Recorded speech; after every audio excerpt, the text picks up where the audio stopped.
एक जंगल में एक शक्तिशाली शेर रहता था। वो शेर हर रोज शिकार करने के लिए नदी के किनारे जाता था। एक दिन हर रोज की तरह जैसे शेर नदी के किनारे से वापस लौट रहा था, तब उसे एक लोमड़ी दिखाई दी। शेर जैसे ही उस लोमड़ी के पास पहुंचता है कि लोमड़ी उसके कदमों में गिर जाती है। शेर ने लोमड़ी को ऐसे अपने कदमों में गिरते हुए देखकर उससे कहा, अरे ये तुम क्या कर रही हो? तभी लोमड़ी ने उससे कहा कि आप तो महान हो, आप तो हमारे जंगल के राजा हो, मुझे आप अपना सेवक बना लीजिए, मैं आपका काम पूरी निष्ठा से करूंगी। लोमड़ी ने शेर से ये भी कहा कि मैं आपकी सेवा करूंगी और उसके बदले में आपके शिकार में से जो कुछ भी बचेगा मैं वो खा लिया करूंगी। शेर को लोमड़ी की बात सही लगी और उसने लोमड़ी को अपना सेवक बना लिया।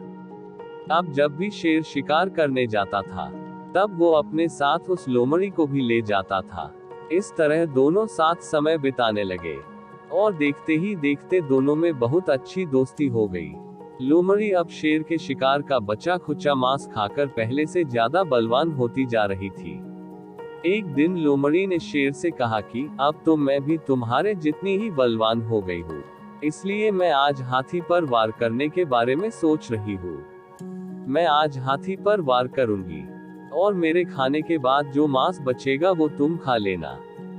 शेर को लगा कि ये लोमड़ी मेरे साथ दोस्ती में ऐसा मजाक कर रही है, लेकिन बात तो ये थी कि लोमड़ी को अपनी शक्ति पर कुछ ज्यादा ही घमंड हो गया था।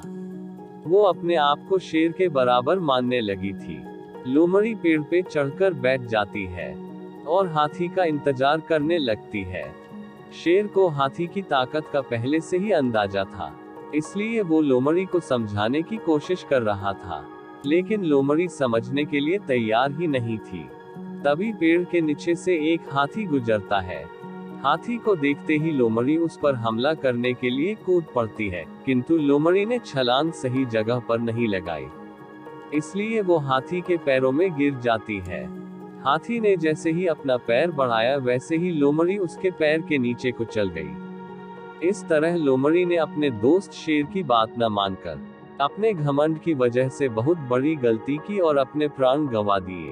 दोस्तों, इस कहानी से हमें ये शिक्षा मिलती है कि हमें अपने दोस्तों को नीचा दिखाने के लिए हमें कभी भी किसी बात पर घमंड नहीं करना चाहिए, अन्यथा हमारी हालत भी इस लोमड़ी के जैसी ही हो जाएगी। दोस्तों, आपको एक कहानी कैसी लगी कमेंट करके बताना। चैनल को अभी तक सब्सक्राइब नहीं किया तो चैनल को अभी सब्सक्राइब कर ले। फिर मिलते हैं एक और कहानी के साथ। धन्यवाद।